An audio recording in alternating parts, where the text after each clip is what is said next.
I never thought my quiet retirement would turn into the fight of a lifetime.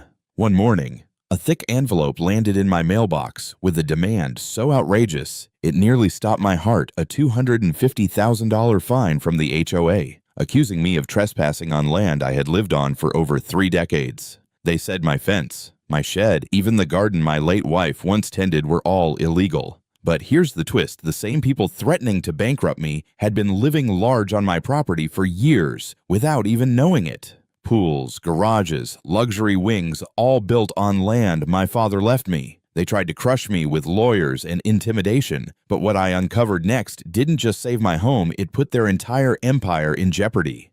The morning it all began felt as ordinary as any other. I was sipping coffee on my porch, listening to the faint crow of my rooster, when the familiar sound of the mail truck rumbled down the street. After 30 years in this house, I knew that routine by heart. Mail at 9:15 sharp, usually nothing more dramatic than utility bills and the occasional flyer for some overpriced landscaping service. But that morning, when I pulled a thick, heavy envelope from the mailbox, the air seemed to shift. The gold-stamped return address read Silver Creek Estates, Homeowners Association. My gut tightened. I hadn't had much to do with the HOA, never needed to. I'd kept to myself, tended my garden, fixed up my fence, and lived a life as quiet as the surrounding hills. Yet something about the expensive lettering on that envelope screamed trouble. I stood in the driveway, the late morning sun beating down, and tore it open. The words on the first page made my blood run cold. Violation notice. Fine of $250,000. My jaw went slack. The letter accused me of 3 violations: illegal fence placement, unauthorized structures, and encroachment on HOA green space. My fence. It had been standing in the same place for 3 decades, hammered into the ground by my own father, back when this neighborhood was nothing but dirt roads and farm plots. Unauthorized structures. They were talking about my tool shed, my chicken coop, and the gazebo where my late wife, Margaret, used to read every evening, and the so-called encroachment. That was my vegetable garden, where I had grown tomatoes for longer than most of these mansion dwellers had even lived in this state. The fine wasn't just outrageous, it was absurd. $250,000 for existing on my own land. My hands shook as I read on. The notice stated that if I didn't remove the violations within 30 days, the HOA would pursue legal action, liens, and possibly forced sale. They were threatening to take everything I had worked for, everything my father had left me. Just then, Martha Lee, my neighbor across the street, waved from her lawn. She was watering her hydrangeas, blissfully unaware of the bombshell I was holding. "Good morning, George," she called cheerfully. "Mail, bringing you good news." I forced a smile and raised the envelope, too numb to answer properly. If only she knew. Before I had time to sit and catch my breath, I heard the sharp click of high heels against gravel. Looking up, I saw her, Victoria Langford, president of the Silver Creek HOA. She was the kind of woman you could smell trouble on from a mile away. Designer sunglasses, a clipboard clutched like a weapon, and the posture of someone who had never been told no in her life. 2 other board members followed behind her, whispering like sycophants attending their queen. "Mr. Miller," she announced, not even bothering with a greeting. Her tone was clipped, rehearsed, dripping with disdain. "We've documented several major violations on your property, and I'm here to confirm them before we proceed with legal action." She strutted across my yard as though she owned it, pointing to my fence, my garden, my shed, and scribbling on her clipboard. Every word out of her mouth was like gasoline on a growing fire in my chest. This fence crosses into HOA land. That shed violates setback codes. This garden encroaches on green space reserved for the community. I tried to keep calm, but my patience snapped when she dismissed my protests. "Mrs. Langford," I said firmly, pulling out my original property deed from 1971, a document I kept in a fireproof safe for decades. "My boundaries are right here in black and white. That fence has stood in the same place since my father put it in." She didn't even glance at the papers. With a flick of her manicured hand, she said, "Irrelevant. Those documents are outdated. We have a modern survey from 2012 that shows otherwise. You're trespassing, Mr. Miller, whether you realize it or not." I felt my face flush with anger. The arrogance in her voice was enough to make a man's blood boil. Fortunately, Martha had crossed the street by then. She placed her hands on her hips and said, "Excuse me, but I've lived here for 25 years, and that fence has never moved an inch. I'd know I've looked at it from my kitchen window every morning since I moved in." Victoria didn't falter. She smiled coldly, the kind of smile wolves give before they bite. "I'm afraid you're mistaken, Mrs. Lee. The updated lines don't lie. This isn't personal, it's procedure. Procedure." That word echoed in my head like a curse. To her, this wasn't my life, my land, my memories. It was paperwork, something to be swept aside with the stroke of a pen. She threatened legal action again, then turned on her heel and marched off, her heels crunching against my gravel like nails on a coffin lid. I stood frozen, fists clenched, staring at the dust she left behind. My home wasn't just a house. It was where I raised my children, where my wife's laughter once filled the evenings, where every fence post and garden row carried decades of sweat and history. And now, these people, these million-dollar homeowners with their manicured lawns and imported cars, thought they could scare me into surrender. But I wasn't about to roll over. I'd spent 45 years in construction, studying blueprints, managing sites, and understanding boundaries better than most surveyors. If they wanted a fight, they had chosen the wrong old man. That night, I couldn't sleep. The violation notice sat on my kitchen table, illuminated by the dim glow of the lamp, taunting me. My father's words echoed in my mind. "Land is the one thing they can't make more of. Son, guard it with your life." So that's what I decided to do. Guard it. With every tool, every ounce of knowledge, and every drop of stubbornness I had left in me. They thought they could intimidate me with threats of lawsuits and money. But I knew something they didn't. Truth leaves a paper trail. And if my gut was right, theirs wouldn't stand up to scrutiny. I poured myself another cup of coffee, pulled out my old surveying tools from the garage, and made a promise right then and there they weren't going to steal 1 square inch of my father's land, not while I still had breath in my body. The following morning, I woke with a determination I hadn't felt in years. The violation notice still sat on my table, mocking me with its gold-embossed header and threats written in neat legal jargon. I brewed a pot of coffee strong enough to strip paint, pulled my father's old deed from its folder, and studied the survey descriptions like a general reviewing a battle map. Something was wrong, deeply wrong. According to the HOA's letter, the boundaries had shifted in 2012, but why would a boundary survey be necessary decades after these homes were built? Property lines don't shift just because someone with money wants them to. Boundaries are recorded in county offices, protected by law, and enforced through deeds. My 1971 document wasn't just some outdated relic, it was legally binding. Yet Victoria Langford dismissed it as if it were yesterday's newspaper. I needed answers, and I knew exactly who to call. Daniel Brooks had been my closest friend back in the construction days, a lawyer who specialized in property disputes before retiring a few years earlier. He still kept an office downtown, mostly consulting on cases when younger attorneys needed a veteran's wisdom. When I told him about the fine and the so-called updated survey, he whistled low. "George," he said, leaning back in his chair, "this stinks. HOA fines usually run a few $100 for grass length or a mailbox color. 250 grand. That's a shakedown. And this survey they're waving around if it was done after development. It deserves a closer look. You need an independent surveyor, someone who can prove where your lines actually are. Do it fast, before they push for court." His words stuck with me. I drove home with my mind racing, passing by the towering mansions that loomed over my modest property. Their infinity pools sparkled in the sun. Their stone facades glimmered like castles. And I couldn't help but notice how much of that luxury seemed awfully close to my land. That evening, I dug into my garage. Dust clung to the old cases as I pulled them open my surveying tools, untouched for years. A handheld GPS unit, metal stakes, measuring tapes, even a battered metal detector I once used on job sites. I felt a strange thrill in my chest. It had been a long time since I'd used these tools. But the knowledge hadn't left me. Boundaries were in my blood. I started with the obvious, my fence line. According to my father's deed, The northern boundary should line up with 3 iron stakes he set back in the 70s. Over time, they'd been buried by grass and soil, but I remembered where he'd hammered them in. Using the metal detector, I swept along the fence until I heard the sharp beep. Digging carefully with a spade, I struck metal. My heart pounded as I pulled up a rusted iron stake, exactly where it should be. I checked another spot, then another. Each time, the stakes matched the deed perfectly. My fence hadn't budged an inch, which meant one thing: the HOA's claim was wrong, deliberately wrong.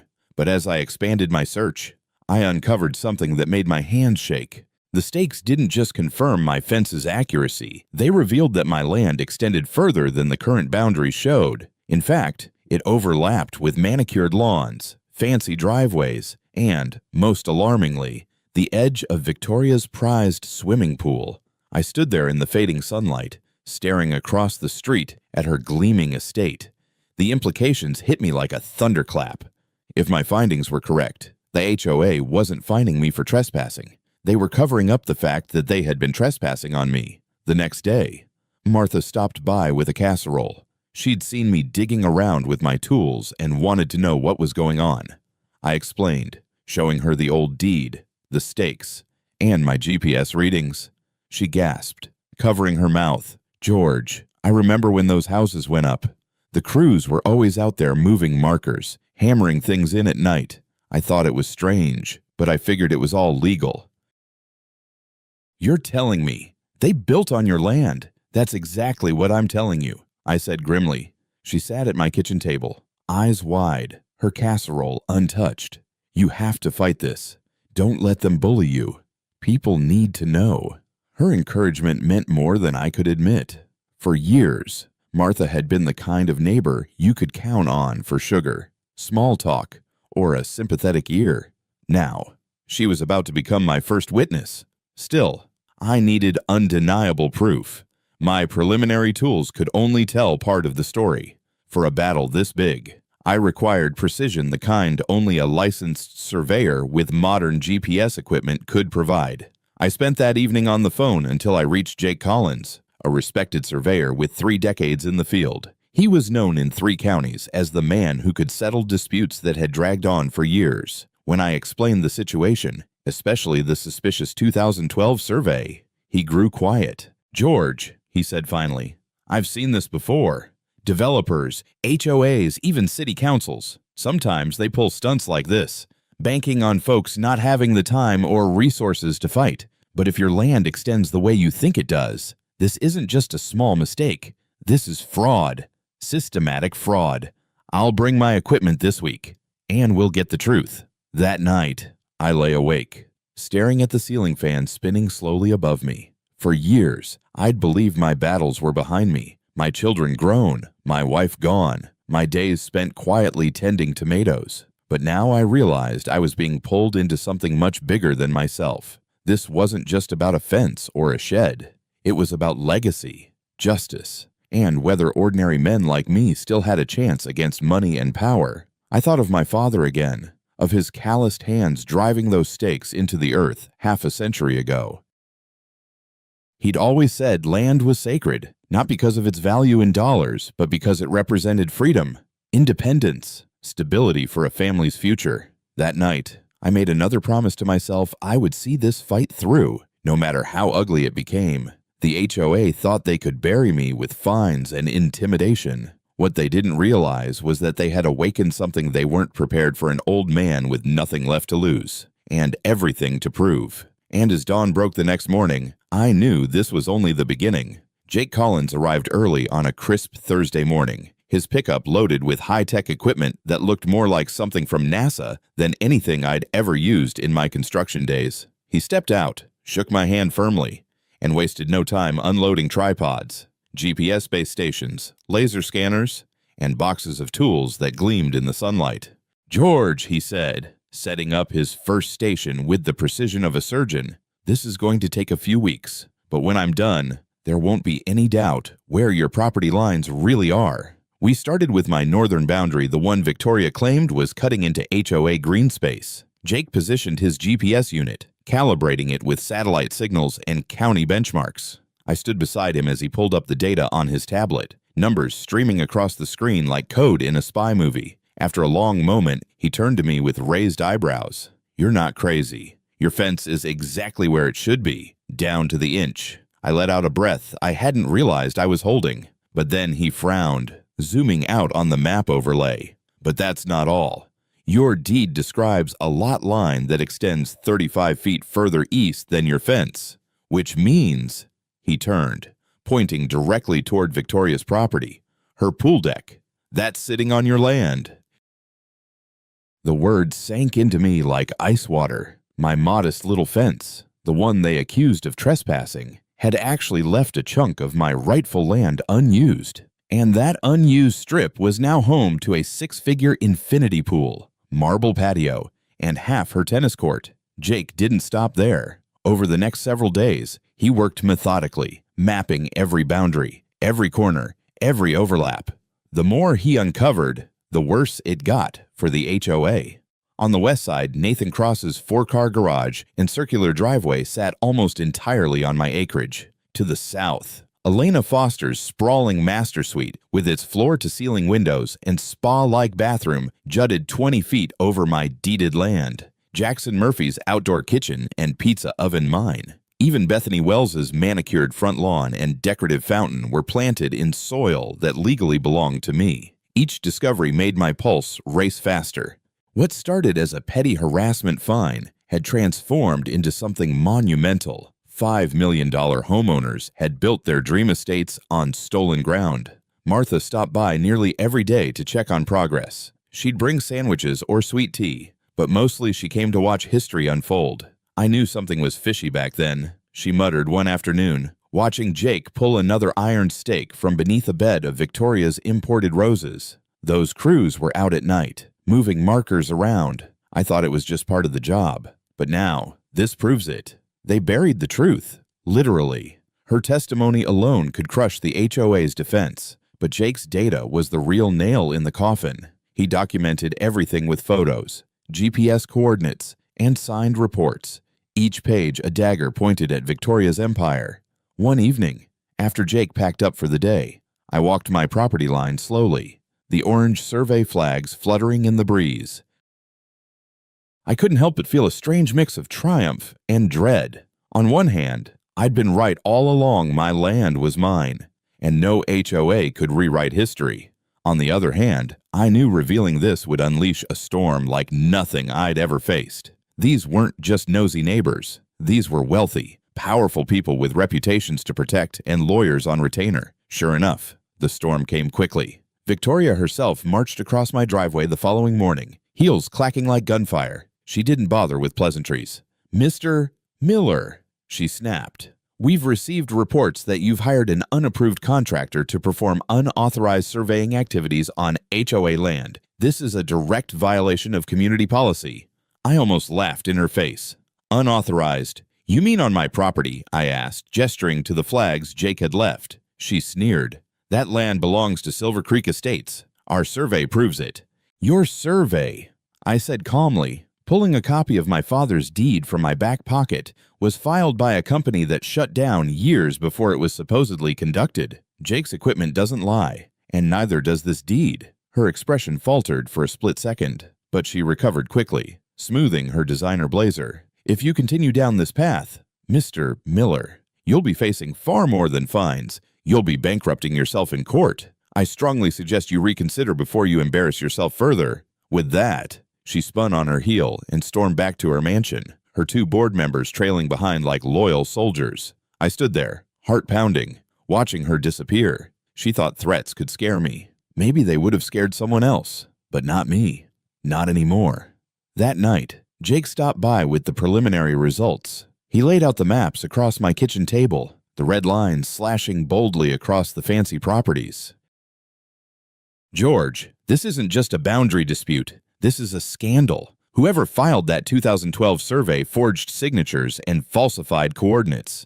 This was deliberate. And if you take this to court, you're going to own half this neighborhood." I stared at the maps, my pulse racing. For the first time, I realized the full weight of what was happening. This wasn't about me paying a fine or defending a fence. This was about exposing a fraud that reached into the heart of the HOA, the developers, maybe even the county office that approved those building permits. And the deeper I looked, the clearer it became the HOA hadn't just overstepped their bounds. They had built their entire empire on stolen soil. The days following Jake's revelations felt like walking across a minefield, every step echoing with the weight of what I knew. I had proof that Victoria and her board were living large on stolen land, but instead of backing down, they doubled their assault.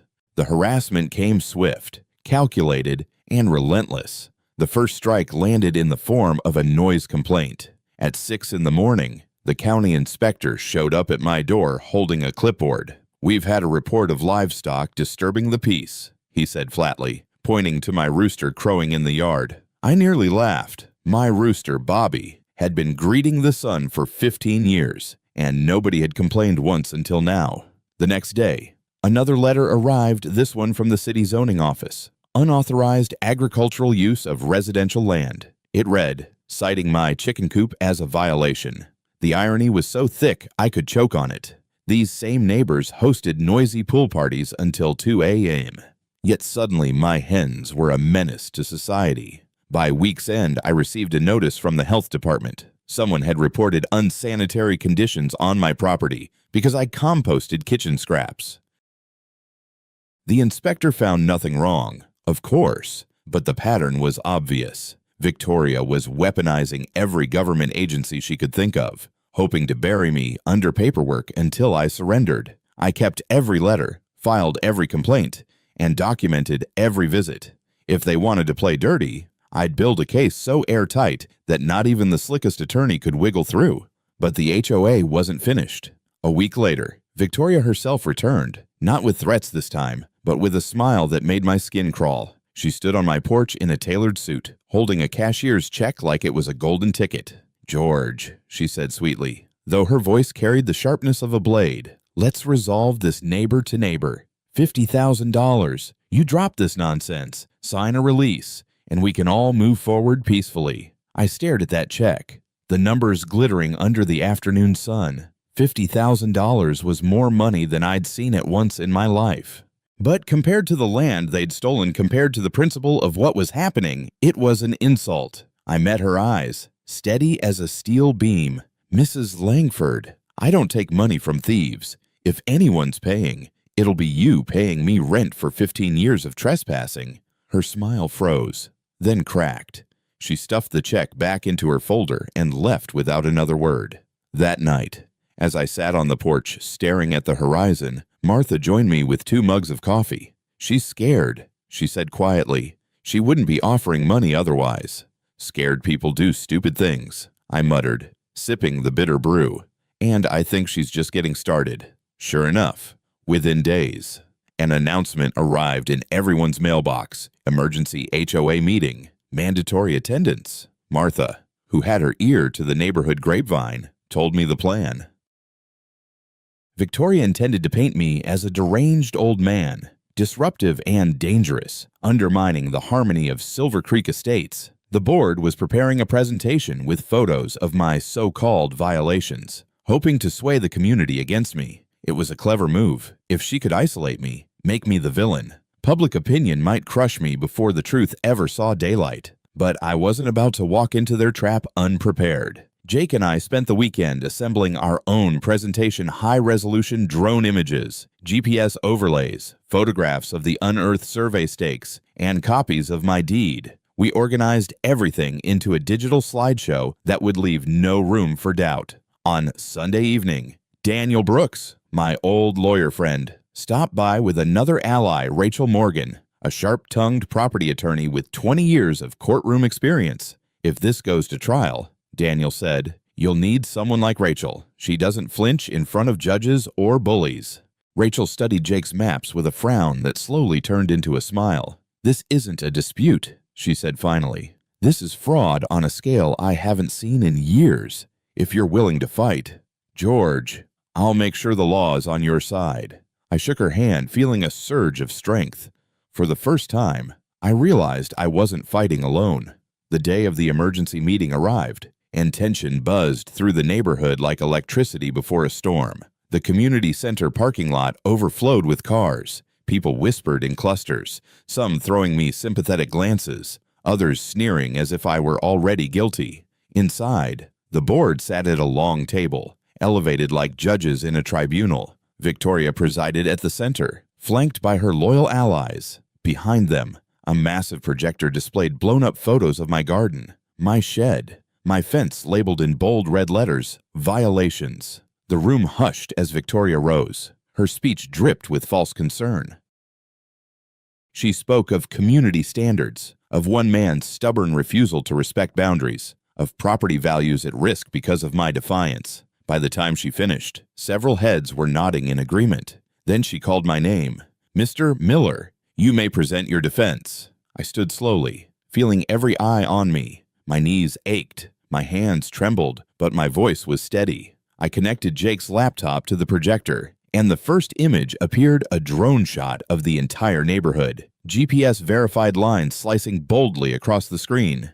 Gasps rippled through the room as the red boundaries cut straight through pools, garages, and gardens, exposing the truth in bright, undeniable color. "Ladies and gentlemen," I began, my voice carrying across the silent hall. "I've been a surveyor for 45 years. Tonight, I'm going to show you the difference between accusations and measurements, between lies and facts." As I advanced the slides, each revelation hit harder than the last. Victoria's infinity pool, built entirely on my land. Nathan's garage, mine. Elena's bedroom suite, mine. Jackson's outdoor kitchen and Bethany's front lawn, mine. The room exploded into murmurs, some in shock, others in outrage. I could see Victoria's face blanch, her mask of control cracking under the weight of evidence. And then I delivered the final blow, side-by-side images of the 2012 survey and the forged signatures. "This," I said, pointing, "is the document your HOA used to fine me, filed by a company that ceased to exist 4 years before it was dated. A forgery, a fraud." The silence that followed was absolute. For the first time since this nightmare began, I saw fear flicker in Victoria's eyes. She opened her mouth to object, but no sound came out. The truth was too heavy, too undeniable. And as the board scrambled, as neighbors argued among themselves, I realized something. The tide had turned. The HOA had picked the wrong man to bully. This wasn't just my fight anymore. It was the beginning of a war they could not win. The emergency HOA meeting was supposed to be my execution. That much was obvious the moment I walked into the Silver Creek Community Center. The room had been arranged like a courtroom. Drama board members lined up at a long table facing the audience, their backs to a massive projector screen. Victoria sat in the middle, draped in a designer suit so sharp it could cut glass, with 2 lawyers flanking her like bodyguards. The atmosphere hummed with anticipation. Neighbors filled every seat, some standing in the back, eager to witness the downfall of the old man who dared to defy the HOA. But the downfall wasn't mine. Not tonight.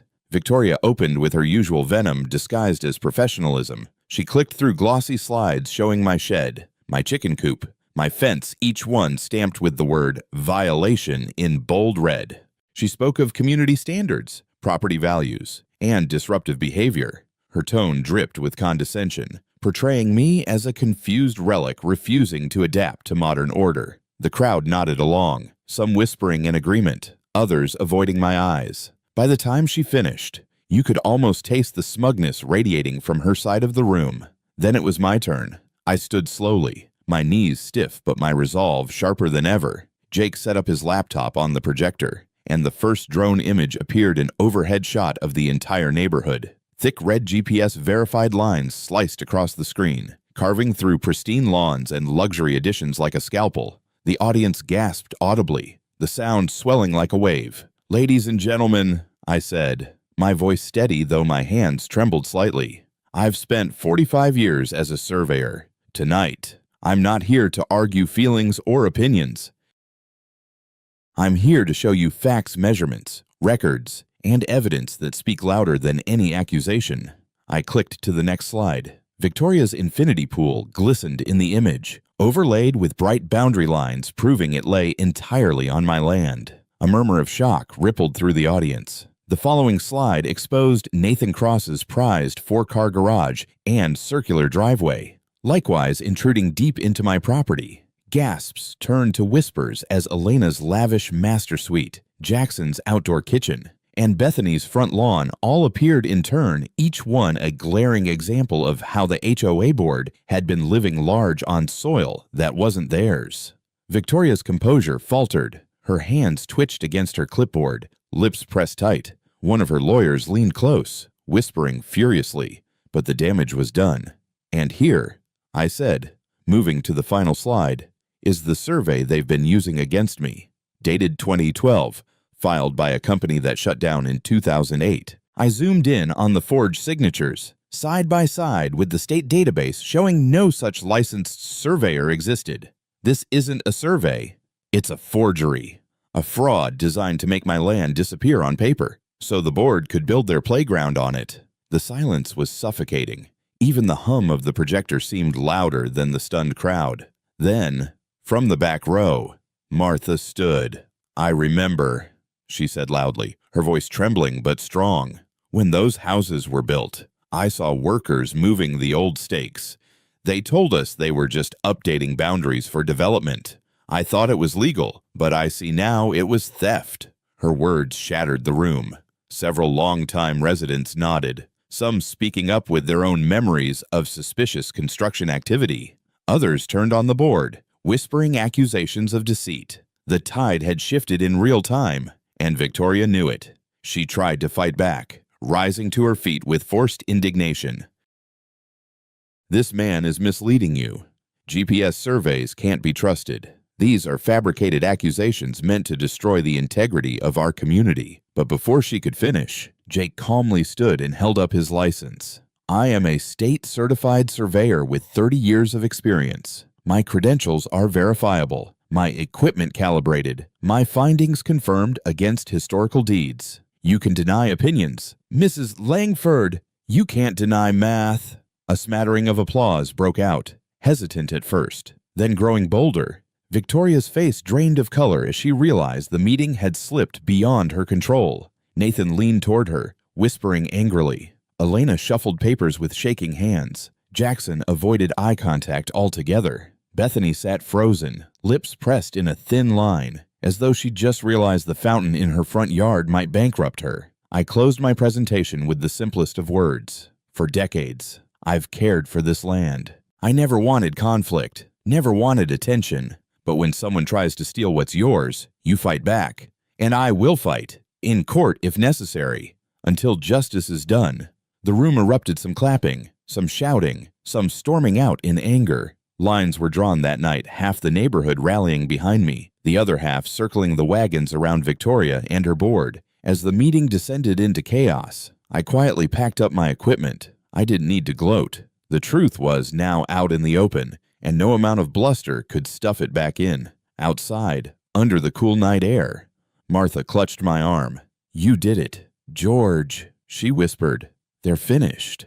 I wasn't so sure. People like Victoria didn't accept defeat easily. She'd fight with every dollar, every connection, every trick in the book. And as I looked back at the glowing mansion windows across the hill, I knew this was far from over. The real war hadn't even started.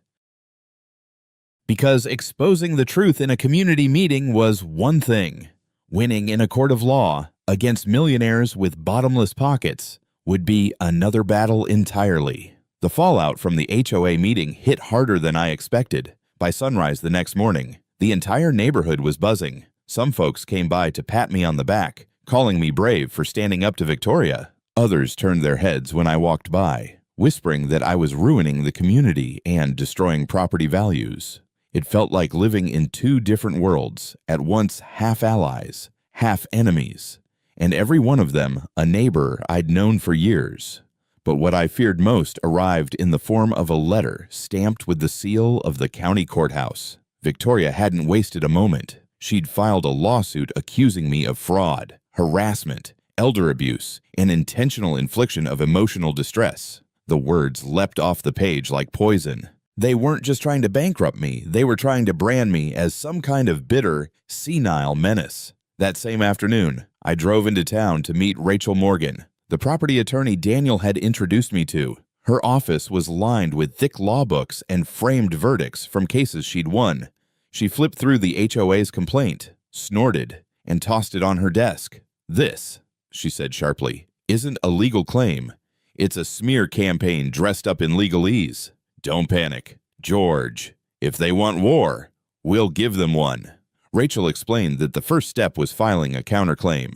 We weren't just going to defend my land, we were going to go after the HOA for fraud, trespass, and damages for 15 years of illegal use. Hearing her speak with such confidence was like a gust of fresh air. For the first time since this nightmare began, I felt like the playing field had leveled. Jake Collins joined us in the office that evening, dropping a thick binder of survey data onto Rachel's desk.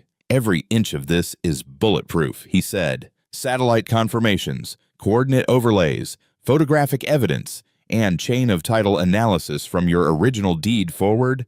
I've seen sloppy cases before. This isn't one. This is a smoking gun."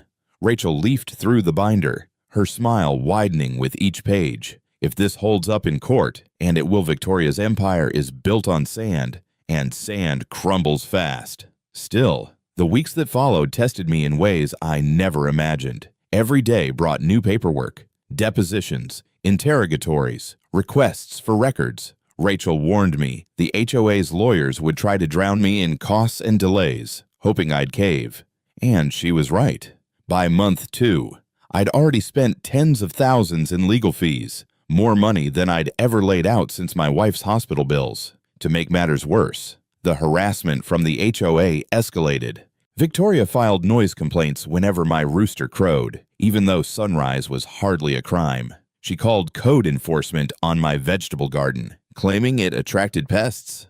At one point, she even accused me of running an illegal farm business because I sold eggs to a few neighbors. It was harassment by 1,000 cuts, each one designed to bleed me dry. But I wasn't about to back down. One night, as I sat at my kitchen table buried in paperwork, Martha knocked on my door with her notebook in hand.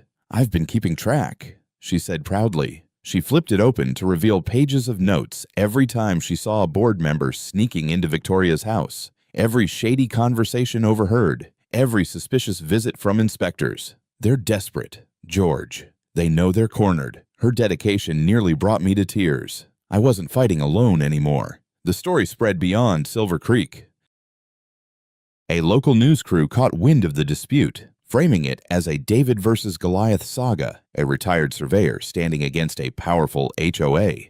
Before long, property rights groups reached out, offering advice, sometimes even small donations to help with legal costs. What started as a neighborhood squabble was snowballing into a statewide spectacle. The HOA tried to counter the publicity with their own narrative, painting me as an unstable old man out for revenge. Their attorneys spoke to the press about protecting the integrity of the community and resisting frivolous claims. But the evidence Jake had uncovered didn't care about narratives. Numbers don't lie, and numbers were on my side. By month 4, settlement offers started rolling in. First $50,000, then $100,000, eventually $200,000 for me to drop the case and sign away any claim to the encroached land. Each time, Rachel slid the papers across her desk to me with raised eyebrows. Each time, I pushed them back. "George," she said finally, "most people would have taken this money and run.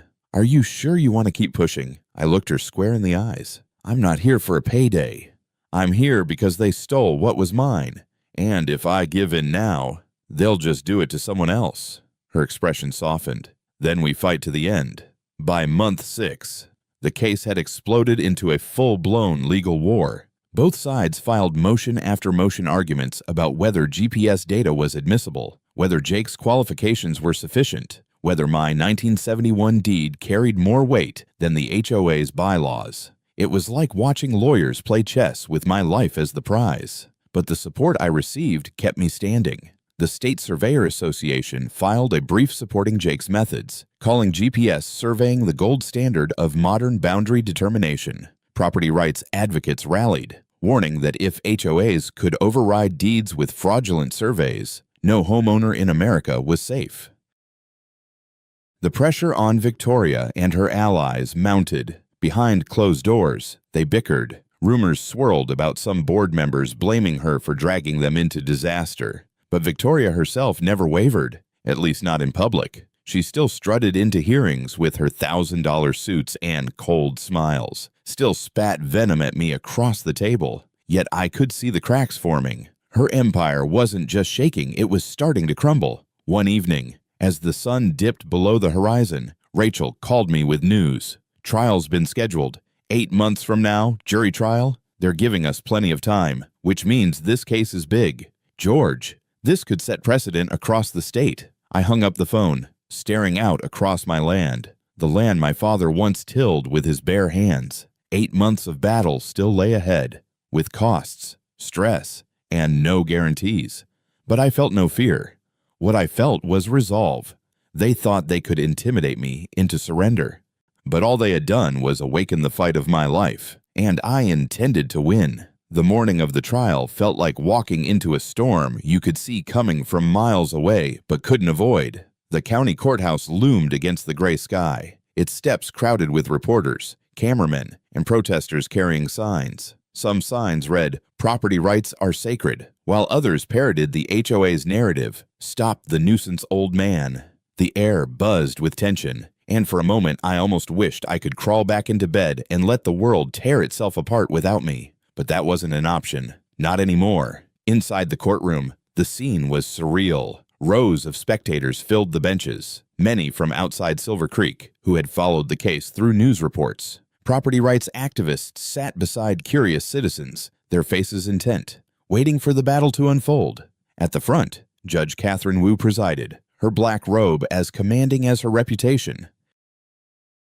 She was known for slicing through theatrics and drilling down to facts. If anyone could see through Victoria's manipulation, it was her.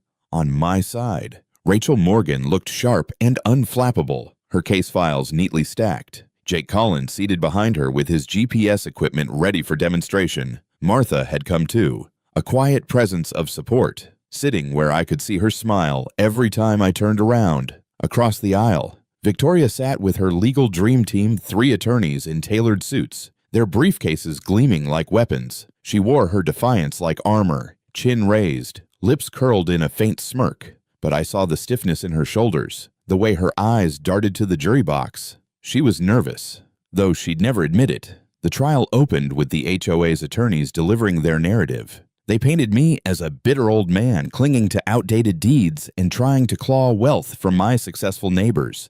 They claimed GPS surveying was unreliable, that boundaries evolve over time with community use, and that my so-called evidence was a vindictive fabrication. Their expert witness, a surveyor for hire, testified that satellite positioning was never meant to settle property disputes and that traditional survey methods should prevail. The jury listened politely, but I caught the doubt flickering across their faces. Something about the argument didn't sit right, and Rachel was ready to drive that wedge deeper. When it was our turn, Rachel rose with the confidence of someone who had been sharpening her blade for months. She introduced Jake, who walked the jury through the basics of GPS surveying. He explained satellite triangulation in plain language, showing how modern instruments can pinpoint boundaries within inches far more precise than anything available when Silver Creek was built. Then he demonstrated live data, right there in the courtroom, pulling coordinates that matched the iron stakes buried under manicured lawns. The effect was electric. Jurors leaned forward, watching numbers appear on the screen, realizing they were witnessing truth in real time. You could almost feel Victoria's lawyers deflate. Rachel then presented the 2012 survey, the HOA's so-called smoking gun. Jake dismantled it like a mechanic exposing a counterfeit part. The signatures didn't match any licensed surveyors. The company had dissolved years before the survey date. The coordinates were mathematically impossible, inconsistent with county benchmarks. "This isn't just sloppy work," Jake said firmly. "It's deliberate fraud." The courtroom went silent, the weight of those words pressing on every person present. Fraud, not mistake, not oversight fraud. Then Martha took the stand. Her testimony was simple, heartfelt, and devastating.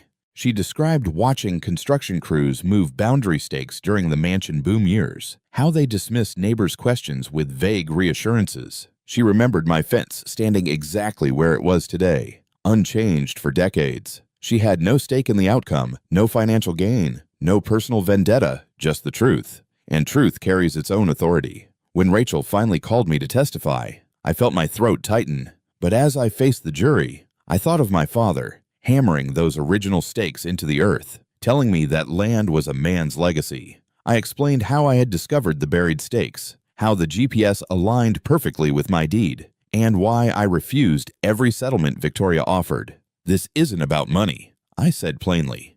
It's about the principle that property lines don't change because someone rich decides they want more space. If they can steal from me, they can steal from anyone. The words weren't rehearsed. They came from my gut, raw and unpolished, but I saw something shift in the jurors' eyes. They believed me. Victoria's turn on the stand was a disaster. Under Rachel's cross-examination, her polished facade cracked. She couldn't explain who commissioned the 2012 survey or why the HOA had never verified it. She stammered when asked if she knew the company was defunct. When pressed about offering me cash to settle quietly, she tried to spin it as neighborly goodwill, but the jury wasn't buying it. Her arrogance, once her greatest weapon, had become her undoing. For 2 weeks, testimony, exhibits, and arguments stacked up. By the end, the courtroom was drowning in evidence maps, deeds, photographs, GPS overlays, and sworn statements. The HOA's case looked like a paper house standing against a hurricane. When closing arguments came, Rachel stood tall before the jury. This case is about more than George Miller. It's about every homeowner who's ever been told by powerful neighbors that their rights don't matter. It's about truth versus manipulation, facts versus fraud. The law protects deeds, not arrogance. And the evidence leaves no room for doubt. George's land was stolen, and the thieves wear suits. Her words hung in the air, sharp and undeniable. The jury deliberated for 2 long days. Those hours dragged like years. Every phone ring, every knock at the door made my stomach lurch. Then, finally, we were called back. Judge Wu read the verdict in her measured voice, but the moment the words left her lips, my world changed. The jury finds in favor of George Miller. The disputed property is confirmed to be within his legal ownership as described by the 1971 deed. The HOA is liable for damages and unauthorized use. The courtroom erupted. Supporters cheered. Reporters scrambled. Cameras flashed. I sat frozen in my chair, tears stinging my eyes. Against all odds, I had won.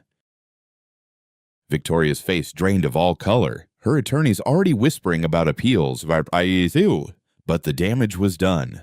The fraud was exposed. The truth upheld. And for the first time in months, I could breathe without the weight of dread crushing my chest. Walking out of that courthouse, the sky seemed brighter, the air lighter. I wasn't just George Miller, the old man with a rooster and a tomato garden. I was the man who stood his ground and proved that even against wealth and intimidation, the truth could prevail. But victory came with a price, and the aftermath would prove just as complicated as the battle itself. Victory in the courtroom should have felt like the end of the war. But as I soon discovered, it was only the beginning of a new life, one where my role shifted from embattled homeowner to reluctant landlord of millionaires. The judge's ruling was clear. The HOA board members and their families had built luxury additions pools, garages, master suites, fountains on land that legally belonged to me. They were given a choice. Either remove the structures at their own expense or pay me monthly rent for the use of my property. It was a ruling that balanced justice with practicality, but it left those who once sneered at me with no good options. The first rental check arrived in the mail 2 weeks later. I'll never forget opening the envelope and seeing Victoria's elegant handwriting on a payment made out to me for the privilege of keeping her infinity pool on my land. It was only a fraction of the cost of demolishing and rebuilding, but the symbolism hit harder than the dollars. The same woman who had once waved her manicured hand and called my deeds irrelevant now wrote my name carefully on every check, a reminder that the ground under her castle wasn't hers at all. Nathan Cross, the garage man, wasn't much better. He grumbled endlessly about being robbed while cutting me a check every month to keep parking his imported cars on my soil.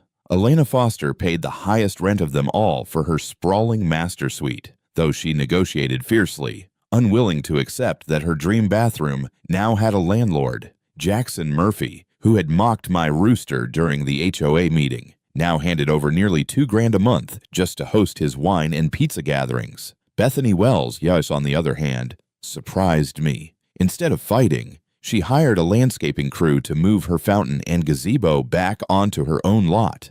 Then, with a measure of grace the others lacked, she signed a modest lease for the sliver of front yard that remained on my side. I respected her for that. The money was more than I had ever seen in my retirement. Checks totaling over $8,000 landed in my account every month. I could have used the windfall selfishly bought a new truck, traveled, or built myself a palace to rival theirs, but that had never been my way.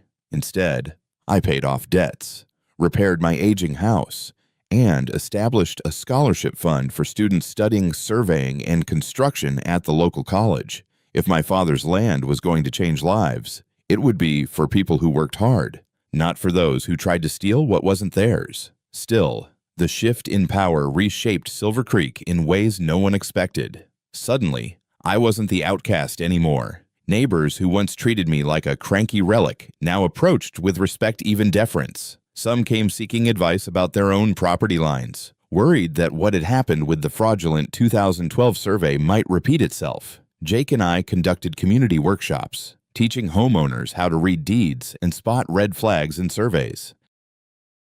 For the first time in decades, people in Silver Creek started questioning the HOA instead of blindly obeying it. As for Victoria, she tried to maintain her queenly composure, but the cracks were obvious. Her once loyal board members began distancing themselves. Some even resigned quietly, unwilling to keep throwing money at a sinking ship. The HOA's reputation in the county was shattered. Realtors whispered about the Silver Creek case, and property values trembled under the weight of scandal. For Victoria, the humiliation was worse than the financial blow. She had lost her crown, and everyone knew it. Yet life wasn't all triumph and satisfaction. Victory came with shadows. The stress of the trial had taken a toll on my health. My doctor warned me to ease up before I drove myself into the grave. Some neighbors still glared at me, blaming me for dragging the community's name through the mud. And, though the rent money flowed, I carried the heavy responsibility of maintaining agreements with people who despised me but couldn't live without access to my land. But I had no regrets. None. 1 year later, I stood at the edge of my property line, rooster crowing, garden thriving, and flags from Jake's latest annual survey fluttering proudly in the breeze. My land was no longer just soil and wood and grass. It was a symbol, a reminder that truth still mattered, that power didn't always belong to the wealthiest voice in the room. Looking back, I realized something the HOA had tried to erase me, to bury my legacy beneath paperwork and intimidation. Instead, they had handed me the greatest vindication I could imagine. My father's stakes still stood, my wife's gazebo still offered shade, and now, every month, the very people who mocked me contributed to a scholarship fund in my family's name. Sometimes justice doesn't come easy. Sometimes it costs sleepless nights, thousands of dollars, and endless battles. But when it does come, when the gavel falls and the truth rings out clear, it's worth every scar. And if you ask me whether I'd do it all again, the harassment, the lawsuits, the trial, the answer is simple yes. Because no one has the right to steal your land, your history, or your dignity. And sometimes the quiet old man with a fence and a tomato garden turns out to be the toughest opponent of all.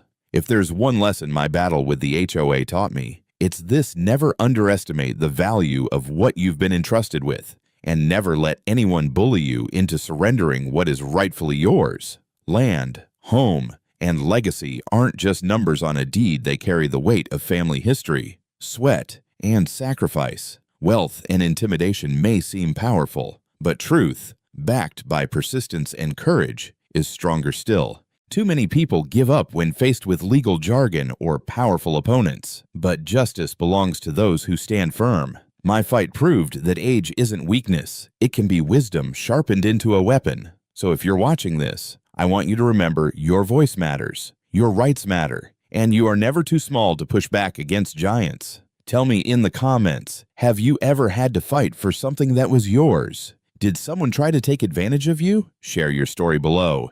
And don't forget to subscribe for more HOA battles, shocking twists, and stories where the underdog gets the last laugh.